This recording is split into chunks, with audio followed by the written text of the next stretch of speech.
Une chose que je n'ai pas dit, on ne peut pas tout dire en 2-3 rencontres, mais on devient source nous-mêmes.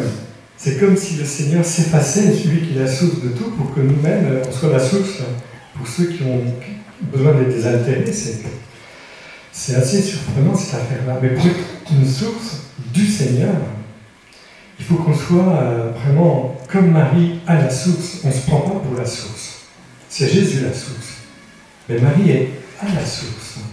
Dans l'Évangile, si vous reprenez bien, il y a des périodes où Jésus, eh bien, il dit des choses qui décoiffent parce qu'il est en contact avec des personnages qui ne sont pas dans le sérail de la foi d'Israël.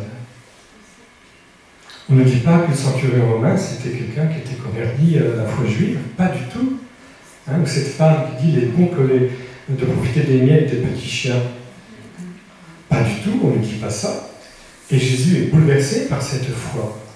Eh bien voilà ce que je crois, c'est qu'aujourd'hui, le Seigneur nous invite à prier pour tous ceux qui vont un jour être touchés par la présence de Jésus dans leur vie et qui n'y ont pas encore accès au baptême parce que ce n'est pas possible dans leur contexte culturel.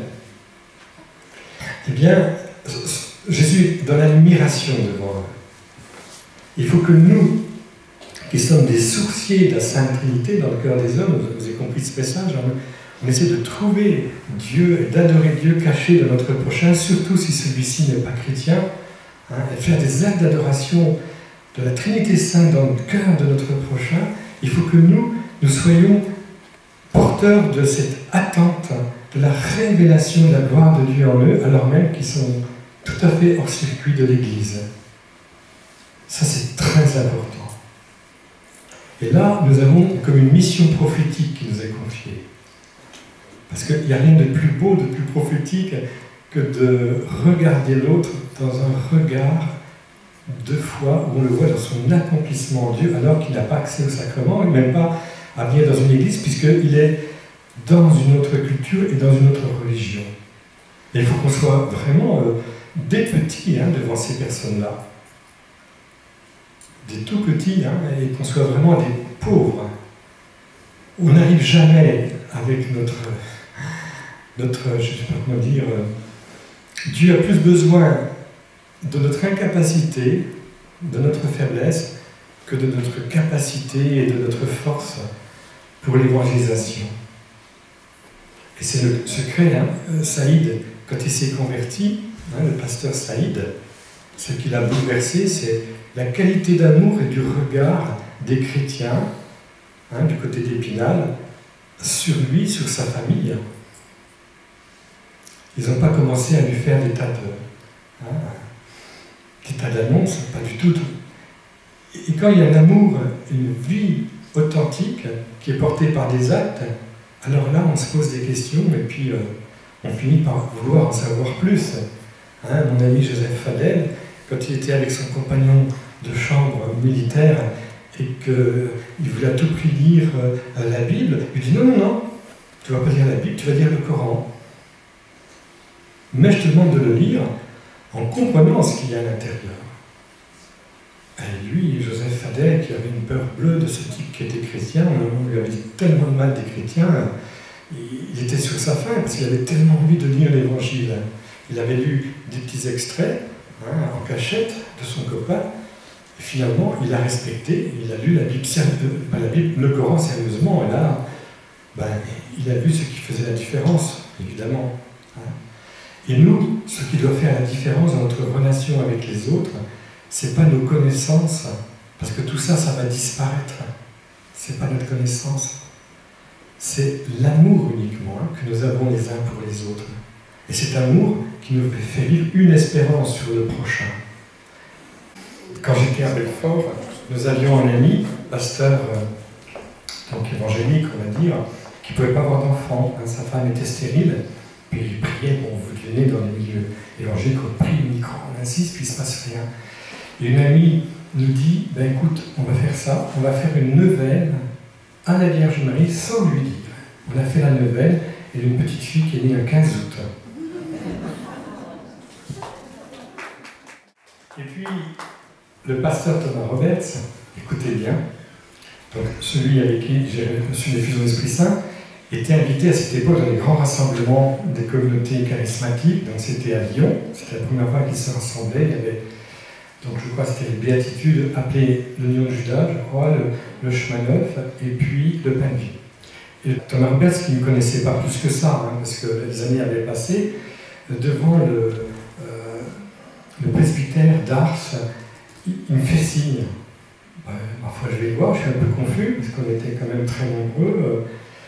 Écoutez, j'ai quelque chose à vous dire. Et il me dit, vous savez, Saint Jean et Marie, Ali de Patmos, qu'est-ce qui s'est passé entre les deux? Qu'est-ce que j'aimerais en savoir plus? Allez, je vous laisse. C'est curieux ça, hein?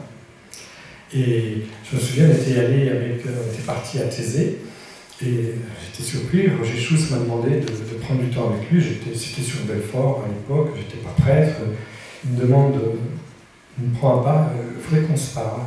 Parfois, moi, je l'écoute, et il me dit, à l'époque, je n'étais pas du tout engagé dans la théologie sur la question mariale, hein, c'était pas du tout à l'ordre du jour. Et il me dit, vous savez, les moines de Thésée qui restent à Thésée, c'est très dur de rester à Thésée, hein, il y a des exigences énormes dans cette vie d'accueil des jeunes du monde entier. Tous ceux qui ont pu rester dans la vie religieuse disent le chapelet tous les jours. Et il avait même ajouté, qu'est-ce que vous en pensez? Il y a un pasteur qui est venu à Thésée et dans la chapelle de la réconciliation, il a eu une apparition de Marie. Il ne priait pas du tout Marie. Hein. Est-ce qu'il faut que je le dise? J'ai dit, écoutez, frère Roger, je crois que c'est pas le moment de dire ça. Laissons les choses. Marie est apparue, c'est l'essentiel. Il s'est tourné vers elle alors qu'il l'ignorait autrefois. Il dit, oui, mais vous savez, Thésée a été fondée avec la Vierge Marie. Je dis, mais comment ça? Et oui, quand je suis arrivé à Thésée, donc c'était au moment de la guerre, je crois, il accueillait des Juifs, il y a une ancienne du village qui a eu une visite de Marie en lui annonçant que plus tard, des jeunes du monde entier viendraient prier sur la colline. Et puis elle est décédée, puis frère Roger est arrivé. Pourquoi je vous dis tout ça? C'est pas pour vous dire que Marie, elle apparaît tout le temps, mais à défaut d'apparaître dans des situations un petit peu extrêmes, Marie désire tellement nous offrir ce qu'elle vit au cœur de Dieu dans sa grâce, hein, et dans la gloire de l'Assomption, pour pouvoir nous mettre, je dirais, au diapason de Dieu. Je ne parle pas de Marie pour... vous savez, je vais vous dire, des fois il y en a qui ont cette expression, il ne faut pas faire de mariolâtrie. Et bien moi je vais dire, il ne faut pas faire non plus de jésulatrie. Parce qu'il y a une manière de parler de Jésus et d'ignorer Marie, d'ignorer l'Église, d'ignorer les sacrements, qui n'est pas fidèle à Jésus. Jésus s'efface dans le pain et le vin.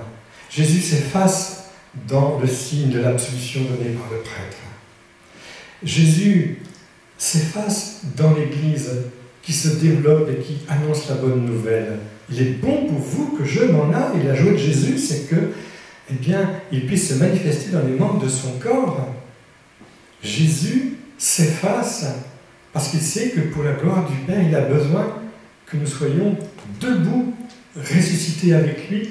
Et la joie au cœur de Dieu, c'est pas de fonctionner tout le temps à trois, c'est de fonctionner avec des milliards, des millions en tout cas, de baptisés qui vivent de la vie de Jésus pour dire à Dieu, Abba, Père. Et il faut que nous recadrions les choses sérieusement. Et puis aussi, c'est une chose que je voudrais vous dire à propos de l'Église. Refuser l'Église, croire qu'on peut avoir une relation privée avec Jésus sans tenir compte de l'Église, ce n'est pas du tout respecter ce que Dieu vit dans l'humanité depuis le départ, avec Adam et Ève, cette alliance qu'il a voulu. Parce qu'il y a une manière de découvrir Dieu qui dépend de notre capacité de comprendre le lien qu'il veut avec ceux qui font alliance avec lui. Notre Dieu est un Dieu d'alliance. Et refuser l'Église, ce n'est pas accueillir jusqu'au bout l'alliance que Dieu offre à travers l'Église. Et ça, j'y tiens beaucoup. Il y a même des fois des personnes qui vivent un rapport à la parole de Dieu. « Ah, moi j'ai la parole de Dieu, ça me suffit. » Eh bien non, Parce que la parole de Dieu, c'est pas quelque chose, je dirais, qui doit être déconnecté de la communion du Seigneur avec ses enfants qui ont transmis oralement les textes et qui les ont mis par écrit. La parole de Dieu, c'est déjà un don de Dieu qui passe par l'Église. Les textes que nous avons, par exemple, le Magnificat, vous savez très très bien que le Magnificat, c'est Marie qui est derrière. C'est la Vierge Marie qui a fait ses confidences. Les évangiles de l'enfance. Mais il n'y a pas que cela, c'est que les communautés chrétiennes du départ ont accueilli le témoignage de Marie et ont mis par écrit, plus tard, ce que l'Esprit Saint faisait discerner de la transmission orale concernant les évangiles de l'enfance et la Vierge Marie. Et la Vierge Marie, elle a certainement contribué à beaucoup de passages évangéliques. C'est elle qui est derrière parce qu'elle a tout mémorisé, elle a retenu beaucoup de choses. Mais oui, Marie, c'est vrai, il s'est passé ça. Allez, on va le mettre par écrit. L'histoire de la femme là, qui cherche une pièce, parce qu'il lui manque pour la somme totale eh bien, une piécette, qui nous dit que ce n'est pas la Vierge Marie qui l'a rappelé aux apôtres pour que ce soit consigné ensuite par écrit, parce que Marie, eh bien, il lui manquait une pièce quand elle était au Cénacle. C'est qui la pièce qui manquait au Cénacle? C'est Judas. Et nous découvrirons au ciel comment Marie a accompagné cette réalité-là. Il a souffert de cette absence de Judas. Parce que les dons de Dieu sont sans repentance, et même si Judas eh bien, aimait l'argent, le fait qu'il soit mort comme ça dans la désespérance, c'est une grosse épreuve pour la Vierge Marie. Il faut que nous lisions l'Évangile en lien avec la communauté qu'il a portée et qu'il a reçue dans l'Esprit Saint et qui a discerné dans l'Esprit Saint ce qu'il fallait consigner par écrit. Quand le Père Gillard se bat pour qu'on lise l'Évangile sérieusement et qu'on s'écarte des mauvaises traductions, là, il a tout à fait raison parce qu'il avait bien compris, le Père Gillard, l'enjeu d'une véritable fidélité au texte qui est donné. Mais il n'y avait pas que le Père Gillard, avant lui il y avait le Père Émile Lebert qui avait été élève à Saint-Jean de Besançon, et le Père Émile Lebert qui va être un des grands transmetteurs de la question mariale avant le Concile Vatican II, qui écrit beaucoup de livres. Son best-seller, c'est « Mon idéal Jésus Fils de Marie », vendu à 500 000 exemplaires avant la guerre. Il va reprendre dans la lignée exacte de l'Évangile de Saint Jean ce que je vous ai dit à propos de la traduction et à propos du discernement fait par le Père Bernard Gillard. Exactement la même chose, avec des arguments en plus de Bernard Gillard. Et ça, c'est pas transmis, vous voyez. Entre nous, on surfe sur la réalité, et vous avez même des catholiques qui vont croire que Saint Jean, dans l'évangile de Cana, nous aide à découvrir que Marie doit être remise à sa place. C'est pas vrai du tout, c'est exactement l'inverse. Vous comprenez ça? Donc arrêtons de déconnecter la parole de Dieu de la communauté qui l'a transmise. Et c'est dans les deux sens. Il y a la communauté qui l'a transmise, donc ça c'est la verticale, point de départ, et puis il y a l'horizontale. Arrêtons de déconnecter de la parole de Dieu, de la communauté ici et maintenant, dans mon groupe de prière charismatique, dans l'église de Besançon, où il y a une grâce spécifique donnée par le Seigneur pour lire ensemble et recevoir ensemble la parole de Dieu d'il y a 2000 ans. Ça, si vous avez compris ça, vous allez faire un bond immense dans votre contact avec nos frères protestants. Immense. Parce que nous avons une grâce qui a été transmise, c'est aussi la liturgie. Et la liturgie, c'est pas un petit peu de confiture sur la tartine, c'est pas vrai du tout. La liturgie, c'est un acte de foi d'une communauté qui se rassemble, qui prie, qui célèbre Dieu dans la beauté, avec une régulation au niveau, par exemple, eh bien, pour l'Eucharistie, il y a des étapes, mais cette régulation-là, elle est voulue par l'Esprit Saint, c'est pas comme ça, la liturgie. Tout ce que nous vivons en Église est porteur de grâce de l'Esprit Saint, qui est la vie de cette liturgie-là. Et nous, dans le renouveau charismatique, nous le savons très très bien, quand on mène un groupe de prière, c'est l'Esprit Saint qui le mène, mais quand on le régule, on ne fait pas n'importe quoi. Puis comme disait à midi, mais la louange, c'est pas l'intercession. Et c'est évident. Et pourtant, l'intercession, Dieu sait si durant ce week-end, j'en ai parlé aussi, hein, on intercède à partir de cette communion, de cette solidarité avec les pauvres pécheurs. Hein, on est dans la mêlée des pécheurs avec eux. Mais la louange, c'est encore une autre réalité. Et on distingue bien les deux. Et même dans le processus, vous voyez, d'un temps de prière, il est évident qu'on demande l'Esprit Saint dès le départ, et puis très vite, il peut y avoir une demande de pardon, parce qu'on a besoin de se libérer de ce qui n'est pas de Dieu pour pouvoir mieux louer encore et recevoir l'Esprit Saint qu'on vient de demander au départ. Et ensuite, on reçoit des paroles, et ensuite, on reçoit des enseignements, on reçoit des prophéties, des paroles de connaissance, etc.